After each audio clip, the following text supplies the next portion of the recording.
everyone, I'm Avalee. Welcome back to my channel, and today we're going to be talking about how to come up with ideas for music.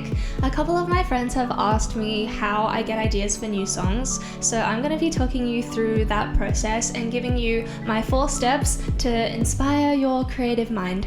And I have a new song coming out soon, so I'll be using that as kind of like the basis through which to walk you through the process. So let's go. Step 1 is get really emotional and just be super dramatic and feel all of the feelings. Emotion is so important because it inspires every aspect of your songwriting, from the lyrics to the chords that you use to the arrangement to the sound design. Just everything will be based on the emotional message that you want to express. So it's really important to tap into how you're feeling and just express that musically. And even if you're like, oh, I'm dead inside, I'm not feeling anything, okay, well, firstly, that's not true, but secondly, you can be inspired by other stories and take emotion from other places. You know, what's a story that's really inspired you that you really want to share? So in my song, it's called Never Be, and it's about the feeling of something being unrequited and wanting something that you can't have because, life is so hard. So that's kind of the emotional core of the song, and then I built everything else around that. So that's step 1. Get emotional. Okay, so now you've got your core message, you know what the song's going to be about and what you want to express. Now it's time to translate that into music in whatever way is easiest for you. I think it really depends on what you want to write about as well. Like for me, if I'm really happy and I want to dance, then I'm going to start with the beat and go straight to the production. If I'm feeling really sad and I just want to cry about it, then I'm going to sit in front of the piano and play minor chords and then just like until something comes to me. And if I'm angry, I'm going to start with lyrics first because obviously I'm pissed and I have shit to say. So whatever it is, whatever's easiest for you and the song that you're working on, just go with that. For my new song, Never Be, it was really random. Actually, I was just walking in the street, just like having a normal day, and then suddenly I was like, oh shit, I gotta record this. So I pulled out my the voice memo app on my phone, and then I just started like muttering to myself in the middle of the street. Yeah, sometimes that happens. Great, now it's time for step 3, which is figuring out what you need to turn that idea into a full song. So for me, I started with the chorus, which meant I had to actually arrange the rest and figure out where things are gonna go, how long do I want the verse to be, like what am I gonna put in the bridge, and then how that's all going to come together. So sometimes it comes really naturally, you're like, okay, you just feel it, and then sometimes you have to really think about it and change your mind a lot of times. So for the verses, I kept going back and forth because I wasn't really sure like exactly what I wanted to say that wasn't too repetitive.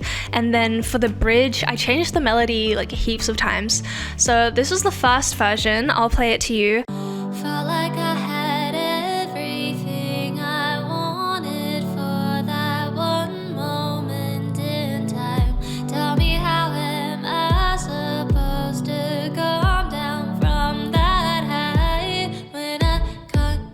I didn't really like this one because I felt like it just used the same notes as every single other part of the song, and it didn't really add anything different.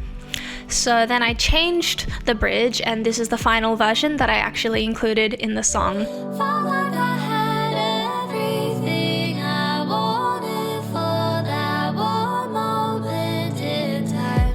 Tell me, how am I supposed to come down from that high when I got... And I like this version a lot more because it uses more of my vocal range, and I think it really fits the song because it demonstrates more of that longing and intensity, so it's better storytelling overall. Awesome, so now you have your idea, you made a start, and you figured out what you want to do for the entire song. It's time for step 4, which is bring together all of your creative influences. If there's a particular singer that you look up to and you want to incorporate some of their style, go for it. Nothing is 100% original anyway. And I also think it's a great learning experience, especially if you're newer to writing songs. It's really fun to be able to look at what someone else has created and learn from their skills and techniques. For example, if you want to work on lyricism, then obviously find an artist who has really great lyrics that you want to write like one day. And for me, I struggle with sound design. So I'm not a production girl. I always feel more comfortable like writing vocal melodies and harmonies. That's kind of more of my thing. So for me, when I'm struggling with production, I like to listen to songs that really inspire me or that I think are similar to the song that I'm writing. So find that vibe and then see if there's anything you can take inspiration from. So for example, in my song Never Be, I really enjoyed listening to Maroon by Taylor Swift at that time. So you might notice some similarities in the synth sound, in the sliding sound. I'll show you.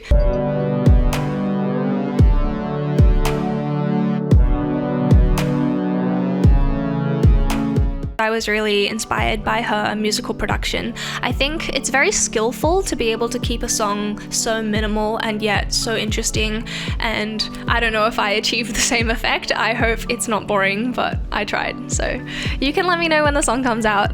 Okay, so you followed all those steps and now you have your own original new song. Congratulations! If you liked this video and you found it helpful, then please listen to my song Never Be when it comes out. I'm really excited to share it with you, and as always, thank you so much for the support. I really appreciate it. I hope you have the best day.